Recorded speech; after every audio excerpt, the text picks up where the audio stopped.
What's up guys, Everything Apple Pro here, and it's never too early to start talking about the next generation iPhone. So in this video, I wanted to talk about the iPhone 7. There's been a lot of word, a lot of rumors about what this new device could be, and I know it's barely been 2 months since the 6S and 6S Plus release, but that's why I wanted to get a head start and see what could possibly be new with this new iPhone. So the reason I like making these videos, for one, is to fill you guys in on information, but I love going back and looking at them later. With the 6S and 6S Plus, looking back at the rumors from my earlier videos, I actually realized that 75 to 80% of them were true. I mean, the timing, maybe a little bit of the details are a little bit off, but the basic principle of the rumor is true, and I was surprised about that. So in this video, I'm going to be sharing all of the latest rumors about the iPhone 7, iPhone 7 Plus, and iPhone 7 mini. All right, so before I jump into the details, I wanted to mention about where I get my information. Where are these sources coming from? I'm not just pulling this out of my butt, guys. This is actual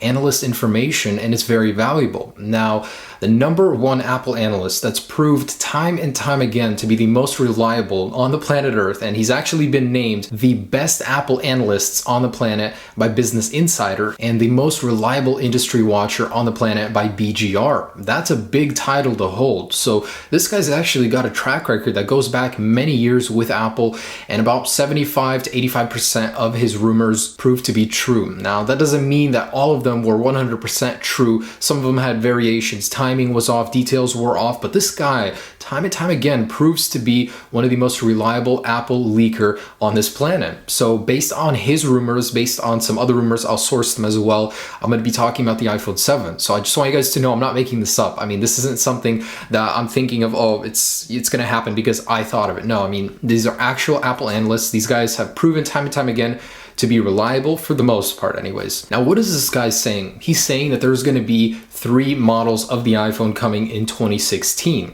The iPhone 7, the iPhone 7 Plus, and the iPhone 7 mini. So I'm going to start with the 7 mini because to me that's one of the most interesting products that he was talking about. So the iPhone 7 mini would obviously be geared towards people that don't need a larger display. A lot of people are certainly happy with the iPhone 5S display. A lot of people don't want to upgrade because they don't want to upgrade sizes. Apple didn't give them a choice. You know, it's either upgrade, get a bigger phone, or stay on your old one. So Apple's taking a look at the market.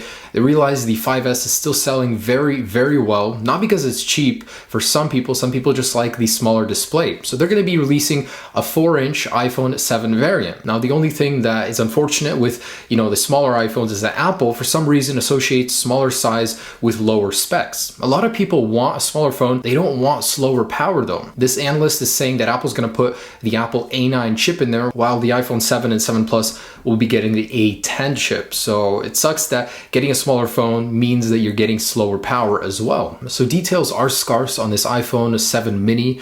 It won't likely be called a 7C because the materials will be different. This analyst is saying that it'll be made of more premium materials. The iPhone 5C, the C stood for cheap, so the materials were a downgrade from the iPhone 5S. Not so much this time, so it'll be called 7 mini likely. I mean, far from guaranteed, but it could likely be called that because Apple wouldn't want to associate the C with being cheap when the materials are so nice. It's the internals that would be downgraded. So this 7 mini, although we don't know much about it, the analyst already said it'll come with the Apple A9 chip and it won't have 3D touch. So it'll be a downgraded version of the 7, which again sucks because some people just like the smaller display. They don't want to have to downgrade to get it. Now, a couple things I thought were interesting. Apple's already reportedly set a sales prediction for it, 20 to 30 million units by the end of the 2016 year, which to me says that they're actually putting a lot of thought into this thing. They want to sell them and they have a market for them. So that's the iPhone 7 mini. I thought that guy was really interesting. I would like to see one of those. Now, the iPhone 7. So this thing obviously is going to have a huge redesign in the actual form factor. We're so used to this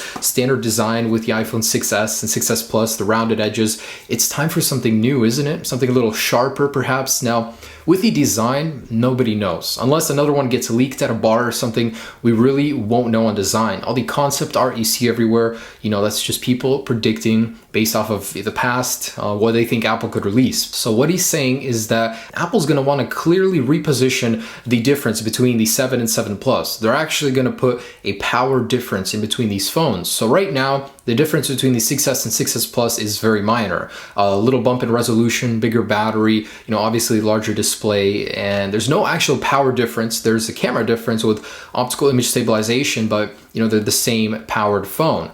Now the 7 and 7 Plus could have a difference in RAM. The 7 Plus could likely have 3 gigabytes of RAM, with the regular 7 staying at 2. Now I personally think this makes sense. The 6S right now performs fantastically. The 6S Plus doesn't do so well because it has to deal with a larger display with the same amount of power. It would make sense to give the 7 Plus a slight boost in power, to make up for the difference in pixels it has to push. So I think that's a decently good idea, but a lot of people could be angered by having that class difference between the 7 and 7 Plus. Alright, so that just about does it. Rumors coming from this analyst, but there is another one that's been saying a lot about the iPhone. Some of his predictions have proven to be true. He's just not accurate, and that would be Gene Muster. So what he's saying is that there's about a 50% chance that the new iPhone 7 might not have a physical home button. It could either be implemented into the touch display or it could be a separate touch sensor. So what he's saying is there's a good chance that might not appear in the iPhone 7. He's also saying Apple could focus a lot on the battery life. In the past 5 years, Apple's almost doubled the life of the MacBooks. I mean, from 5 hours to 10 hours on a single charge. That is really, really good, and it's about time the iPhone 7 got that treatment. He believes that the battery life is one of the biggest and potential areas of improvement on the iPhone 7, but some contradicting information is that actually Johnny Ive in an interview said that Apple doesn't like to make sacrifices for battery life if it has to come from another area of the phone. They don't want battery life to be a main focus. It's kind of a secondary thing to the actual phone, the design, and everything else, and that's Apple for you, but the battery life is still pretty good as is. If Apple could improve it just a little bit, I would be happy. If they don't, if they keep it the same, I would still be happy, because for me, it's not a problem. I don't run out with my 6S Plus. Now this guy is also saying that a sapphire display could be likely. He's saying that Apple already took some tech from the Apple Watch, the material, put it in the 6S, but it's not good enough. They're gonna go all the way, and sapphire display is very likely because manufacturing, all that, it's already been covered. It's being used in the Apple Watch. We might be getting a sapphire display. That'd be really cool. And the last thing from this analyst is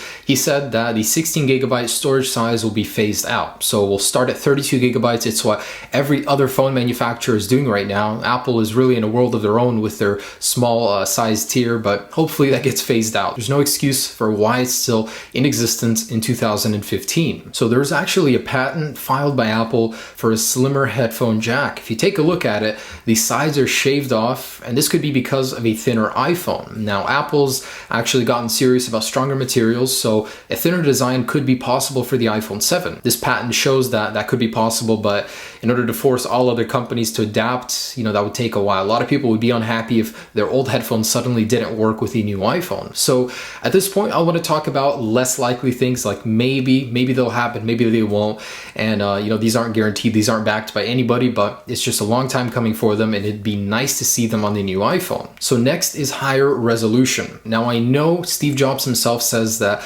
the human eye can't see past 300 pixels per inch. However, that's a myth, and that's not the first time Apple was wrong. Apple took back their word several times about smaller displays, touch styluses, and now about resolution. So Steve Jobs, as we know, said that at 10 to 12 inches, the human eye cannot distinguish past 300 pixels per inch. Well, that's not true. Actual studies show that at 10 to 12 inches, you'd need a PPI of 573 pixels per inch in order for that to be an accurate statement. Right now, Apple's at 326 with the iPhone 6S. All competitors, are far above that with their QHD displays, so it's a real shame that Apple's falling behind in that. So USB 3.1C connectors could be the standard. They're actually very similar in size to the Lightning connector on the iPhones right now, but this would mean that Apple needs to change all of their jacks once again.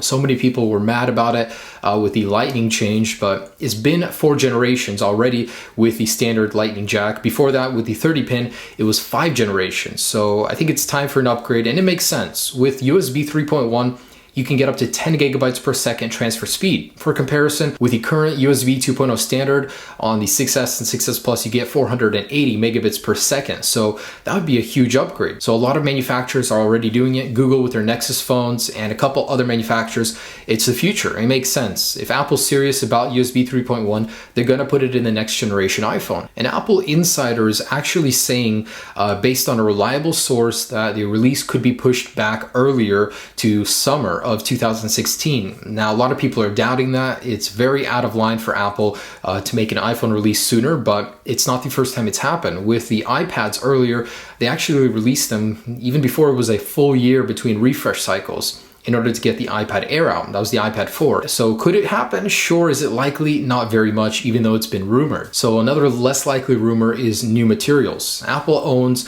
Liquid Metal Company. They actually owned it for several years already.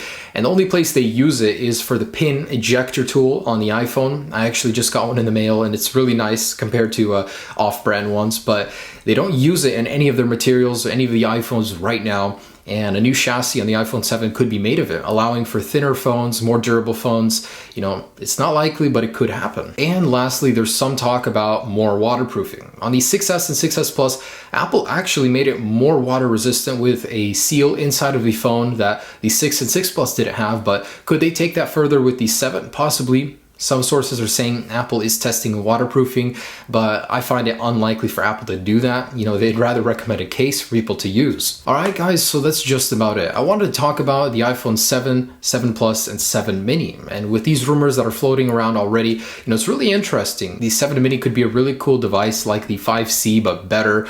Also, the 7 Plus being more powerful than the 7, I thought that was interesting. And although details are scarce, the iPhone 7 is looking up to be a great phone, great replacement to the 6S. Cannot wait to get one, test it. Hopefully it'll be a lot more durable than the 6S, even though that's pretty good, just not as good as some of the competitors like the Droid Turbo 2, by the way. But anyways, guys, thanks so much for watching. Stay tuned for many more iPhone 7 news and rumors. I'll be keeping you guys updated on that. And stay tuned for many more videos. I've got some exciting stuff coming. Peace.